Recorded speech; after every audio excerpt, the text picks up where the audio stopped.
Hello friends, आज हम माध्यमिक शिक्षा बोर्ड राजस्थान अजमेर कक्षा 10 के लिए मॉडल पेपर को सोल्व करके देखेंगे। ये माध्यमिक शिक्षा बोर्ड राजस्थान अजमेर का मॉडल प्रश्न पत्र है कक्षा 10 के लिए, जो बोर्ड के द्वारा जारी हुआ है। ऐसे ऐसे और मैं आपको कई मॉडल पेपर सोल्व करके बताऊंगा। मेरी आपसे विनती है कि आप इन सभी जो है मॉडल पेपर को सोल्व करके देखें और इनका हल जो है आपको यहाँ पे कंप्लीट क्वेश्चनों का हल जो है यहाँ पे मिलेगा। तो अंत तक मेरे साथ वीडियो में बने रहिए और कोशिश कीजिए आप स्वयं इन प्रश्नों को सोल्व करें और वीडियो पॉज करके इन प्रश्नों को अपने आप मिलाने की कोशिश करें। तो आइए हम देखते हैं मॉडल पेपर के प्रश्नों का हल।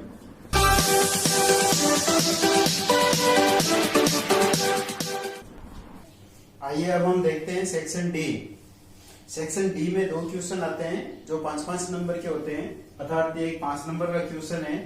क्वेश्चन हमें दे रखा है 3 सेंटीमीटर त्रिज्या का एक वृत्त बनाइए जिसके केंद्र से 5 सेंटीमीटर दूर एक पी बिंदु से वृत्त की 2 स्पर्श रेखाएं खींचिए और उनकी लंबाई की गणना जांच द्वारा कीजिए। तो देखिए 3 सेंटीमीटर त्रिज्या का एक वृत्त, ये आपको जो है कंस्ट्रक्शन करना है। तो ड्राइंग बॉक्स का काम है, आप रेखा गणित का काम है, ये पेंसिल वगैरह से आप जो है बनाइए। मैं जो है ऐसे रफ डायग्राम आपको बना करके बता देता हूँ, तरीका समझा देता हूँ। सबसे पहले हमें दे रखा है 3 सेंटीमीटर त्रिज्या का वृत्त, तो आप अपना प्रकार जो है 3 सेंटीमीटर का खोल लीजिए और यहाँ पे एक 3 सेंटीमीटर का इस प्रकार से वृत्त बना लीजिए अपने कॉपी में। 3 सेंटीमीटर त्रिज्या का वृत्त हो गया। अब यहाँ स्केल रख करके और ये दूरी आपको 5 सेंटीमीटर दे रखी है, तो यहाँ से 5 सेंटीमीटर दूर एक बिंदु बनाइए, इसका नाम पी लिख दिया मैंने। यहाँ से यहाँ तक आपको 5 सेंटीमीटर स्केल से नाप करके और एक एक बिंदु बनाना है। अब हमें पी बिंदु से इस वृत्त के ऊपर स्पर्श रेखा ही खींचनी है। तो उसके लिए देखिए हमें सबसे पहले इस ओपी रेखा का समद्विभाजन करना पड़ेगा। तो उसके लिए देखिए यहाँ पे ओ बिंदु पे प्रकार रखिए और इसको आधे से ज्यादा खोल करके और आप एक चाप ऊपर की साइड में काटेंगे और एक चाप नीचे की साइड में काटेंगे। फिर इस चाप प्रकार को बिना हिलाए हुए पी पर ले जाएंगे और यहाँ रख करके एक चाप ऊपर और एक चाप नीचे काटेंगे और फिर इन दोनों को मिलाती हुई रेखा खींच देंगे, ये इस प्रकार से। तो ये इस रेखा का समद्विभाजन हो जाएगा। अब देखिए जहां पर भी आता है, मेरे यहाँ पे आ रहा है, आपके जरूरी नहीं, आपके 3 सेंटीमीटर है तो ये इस वृत्त के अंदर आएगा इस प्रकार से। अब यहाँ प्रकार रख करके ये जैसे जी बिंदु आ गया, यहाँ प्रकार रखे और ओ और पी यहाँ त्रिज्या लेकर के और इस प्रकार से एक वृत्त बनाना है कि वो ओ और पी दोनों में से होता हुआ गुजरेगा। ऐसे आपको एक सर्किल बनाना है और ये दोनों वृत्त जहाँ पे काटते हैं यहाँ एम और एन लिखेंगे और इसको इस पी बिंदु से मिला देंगे। ये तो ये एम पी और एन पी जो है ये वृत्त की 2 स्पर्श रेखाएं आ जाएगी। वापस सुन लीजिए, 3 सेंटीमीटर का सबसे पहले एक वृत्त बनाएंगे, फिर 5 सेंटीमीटर की एक लाइन ड्रॉ करेंगे, फिर इसका समद्विभाजन करेंगे तो आपकी लाइन ऐसे अंदर की साइड में आएगी। 5 सेंटीमीटर यहीं तक होगा, 2.5 सेंटीमीटर इसका आधा होता है, 3 ऐसे आएगा। फिर यहाँ रख करके और इस प्रकार से एक वृत्त बनाएंगे और ये दोनों जहां कट करती है ऐसे मिला देंगे, तो ये वृत्त की 2 स्पर्श रेखा हो जाएगी। अब उसने कहा गणना द्वारा इसकी जांच कीजिए। तो देखिए गणना के लिए मैंने ये चित्र बनाया है, इसका आधा पोर्शन ही बनाया, ये नीचे भी जो है इसकी स्पर्श रेखा है, ये वाला पोर्शन मैंने नहीं बनाया, ऊपर ले लिया। इसमें देखो ओपी बराबर आपके 5 सेंटीमीटर हो गई और ओए बराबर 3 सेंटीमीटर हो गई। हमें एपी का मान ज्ञात करना है। तो ये देखिए एक समकोण त्रिभुज हो गया, तो इसमें हमें एपी ज्ञात करना है। तो एपी बराबर हो जाएगा √ ओपी स्क्वायर माइनस ये ओए स्क्वायर। ये हमें इसका हाइपोटेनियस ज्ञात करना है, कर्ण करना है, तो ये प्लस हो जाएगा, सॉरी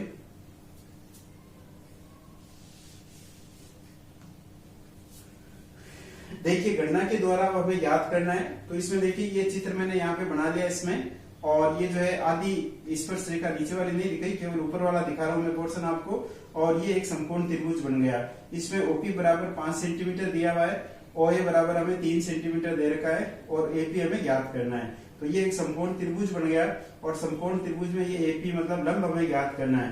तो एपी बराबर हमारे पास में हो जाएगा कर्ण स्क्वायर ओपी स्क्वायर माइनस लंब स्क्वायर ओए स्क्वायर।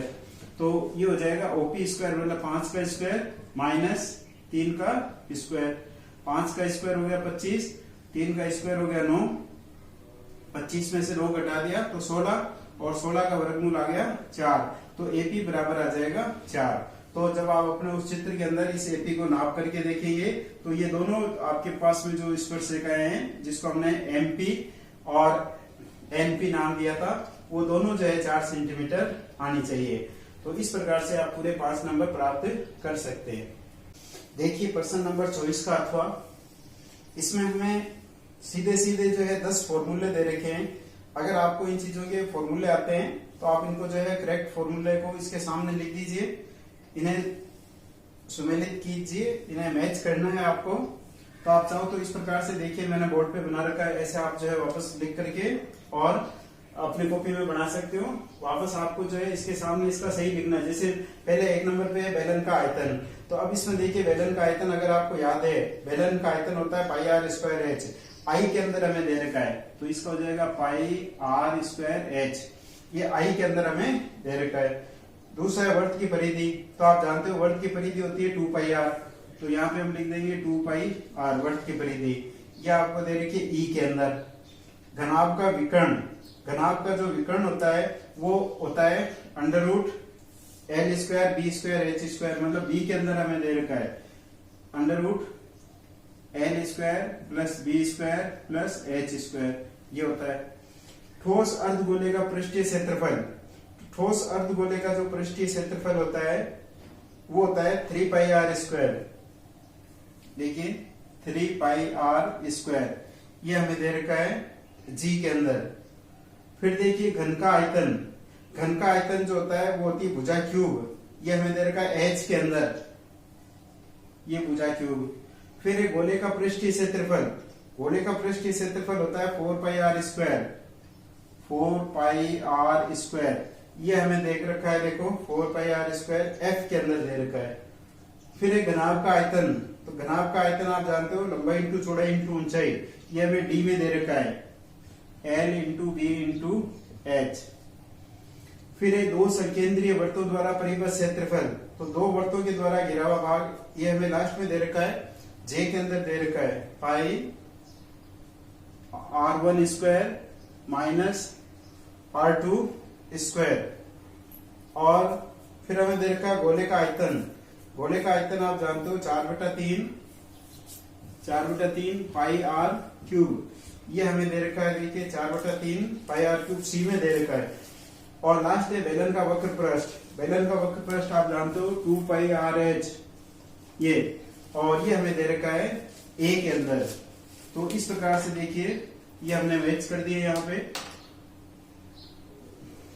ये 1 नंबर जो है वो ये आई में दे रखा है, 2 वर्त की परिधि 2 पाई आर, ये जो है ई में दे रखा है हमें।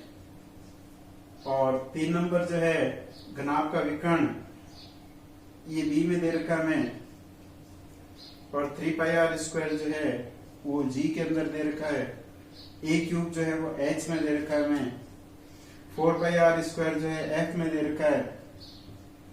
और एल बी एच जो है हमें डी में दे रखा है। और ये पाई आर वाला हमें जे के अंदर दे रखा है। और 4/3 पाई आर ये सी में दे रखा है। और 2 पाई आर एच ए में दे रखा है। तो आप चाहो तो इस प्रकार से मैच करवा दीजिए इनको लाइन खींच करके, या इस प्रकार से सारणी बना करके और वापस लिख लीजिए। तो ये था क्वेश्चन नंबर 24। अब देखिए प्रश्न नंबर 25। प्रश्न नंबर 25 में हमें दे रखा है निम्न रैखिक समीकरण युग्म को आलेख विधि द्वारा हल कीजिए। 2 समीकरण दे रखी है और इन दोनों समीकरणों को हमें ग्राफ से हल करना है। इसके लिए आपको जो है एग्जाम में ग्राफ पेपर मिलेगा और ग्राफ पेपर पे आपको इसको सोल्व करना है। इसकी सारणी वगैरह आप चाहो तो कॉपी में बना सकते हो क्वेश्चन नंबर 25 लिख करके।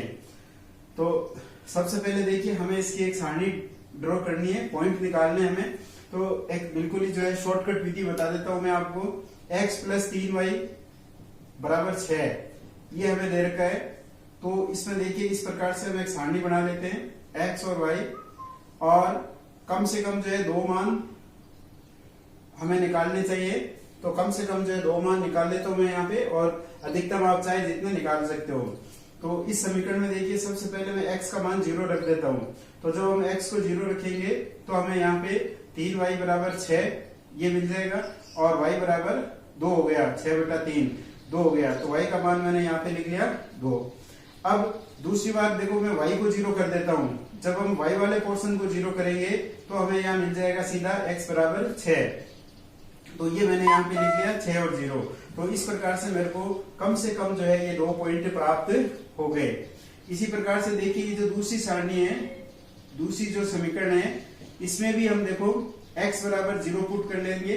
जब यहाँ पे x बराबर 0 पुट करेंगे तो ये पोर्शन पूरा 0 हो गया। तो मेरे पास में बच गया 3y बराबर 12 और y बराबर 12/-3, y बराबर हो गया, ये 4 बार कट गया -4। तो यहाँ पे बना देता हूं मैं इसकी सारणी भी,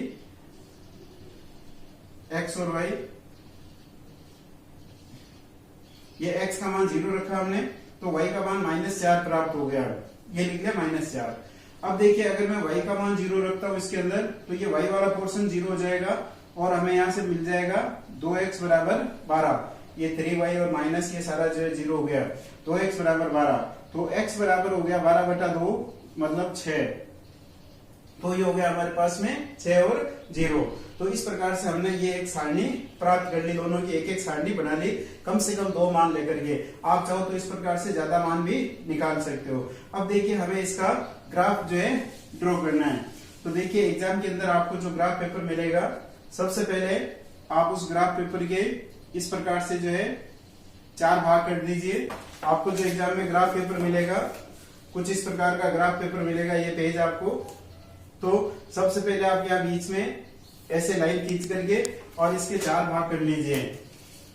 ये जैसे मैंने कर दिया यहाँ पे, ये 0 हो गया, और ये 1 2 3 4 5 6 इस प्रकार से ये x अक्ष हो गया, और इस साइड में -1 -2 -3 ये करते हुए ये हमने x डैश बना दिया।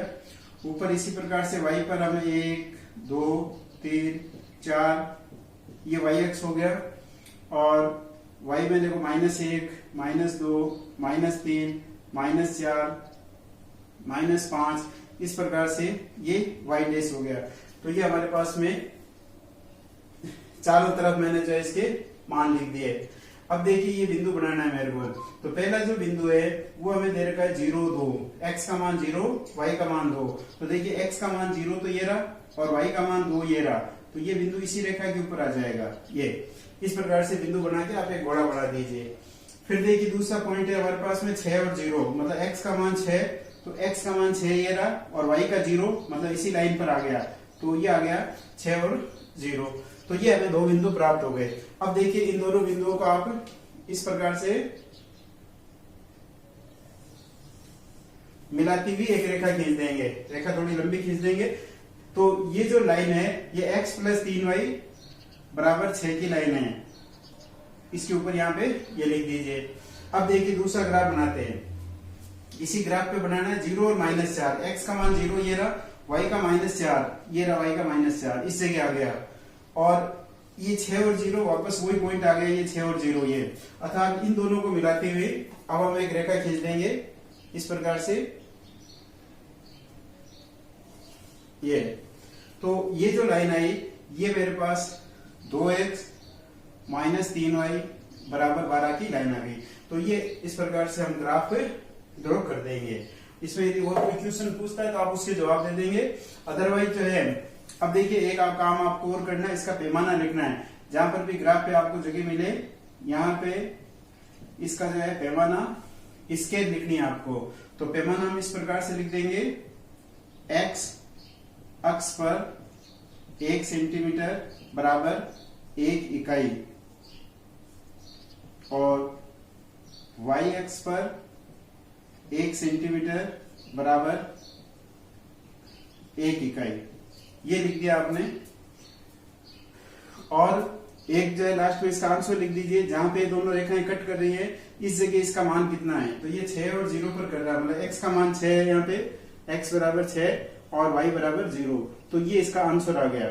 तो ये इस प्रकार से जब आप सारा कुछ कर देंगे तो आपको जो है 5 नंबर पूरे मिल जाएंगे। अब देखिए क्वेश्चन नंबर 25 का अथवा देख लेते हैं हम। इसमें भी हमें ग्राफ का एक सवाल दे रखा है, निम्नलिखित समीकरण युग्म को आलेख विधि द्वारा हल कीजिए, और इसमें हमें 2 इक्वेशन ये दे रखी है। तो अब देखिए, जैसा कि मैंने पहले क्वेश्चन में बताया था आपको, हमें ये 2 समीकरण दे रखी है और हमें इन दोनों की पहले टेबल बनानी है। तो पहले हम इसकी टेबल बना लेते हैं। 4x माइनस 5y बराबर 20। तो कम से कम जो है 2 मान निकाल लेते हैं हम इसके। इस प्रकार से एक टेबल बना ली हमने।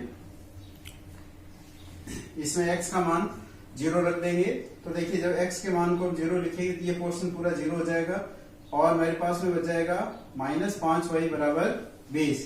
तो यहां से y का मान आ जाएगा 20 बट्टा माइनस 5, ये इससे कट गया 4 बार, तो y का मान आ गया -4।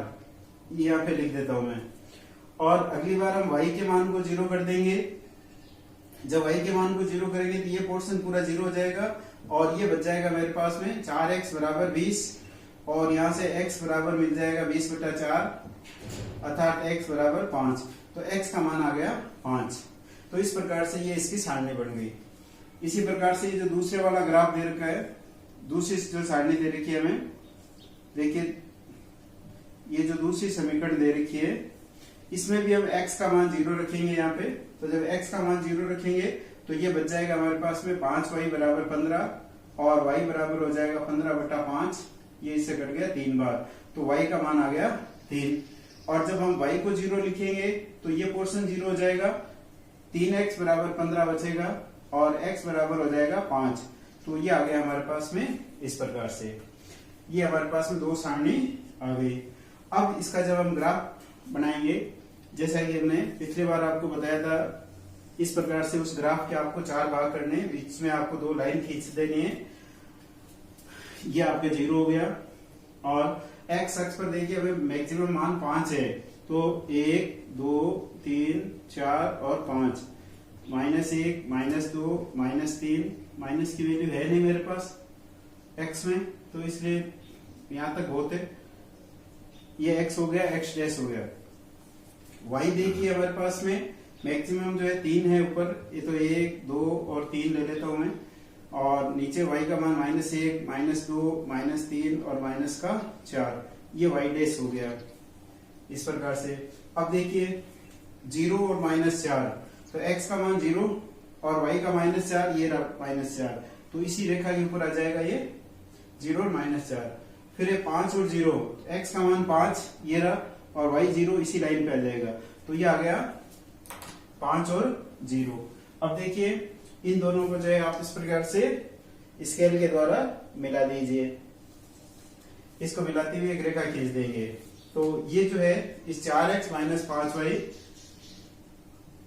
बराबर 20 का ग्राफ आ गया। तो इस रेखा के ऊपर हमें ये लिख देना चाहिए इस पर। दूसरा देखिए 0 और 3, x का मान 0 y का 3 प्लस में, तो ये ऊपर आ गया, और 5 और 0 जो है ये पॉइंट आ गया वापस। तो इस प्रकार से ये 2 बिंदु हो गए और इन दोनों को मिलाती हुई ये एक लाइन खींच देंगे। तो इस प्रकार से ये ग्राफ ड्रॉ हो गया हमारा। तो ये दोनों रेखाएं जहां प्रतिच्छेद करती है वो इसका आंसर आ जाएगा, जो कि x बराबर 5 और y बराबर 0 है। ये इसका आंसर आ गया। पैमाना आप इसका लिखोगे जो पिछले ग्राफ में लिखा था, सेम वही पैमाना है और वही लिखने का तरीका है। x अक्ष पर 1 सेंटीमीटर बराबर 1 इकाई और y अक्ष पर 1 सेंटीमीटर बराबर 1 इकाई। ये आपको पैमाना और ये आंसर जो है लिखना है ग्राफ के अंदर। इनके अलग से नंबर होते हैं, इसलिए ये लिखना नहीं भूले। तो ये आपके जो है सेक्शन डी कंप्लीट होता है। ये 5-5 नंबर के 2 क्वेश्चन आते हैं। अब हम देखेंगे सेक्शन ई। और यदि आप मेरे चैनल पे नए हैं तो आप चैनल को सब्सक्राइब जरूर करें और बेल आइकन को दबा दें और अपने दोस्तों के अंदर ज्यादा से ज्यादा इसको शेयर करें और लाइक करना ना भूलें। Thank you very much.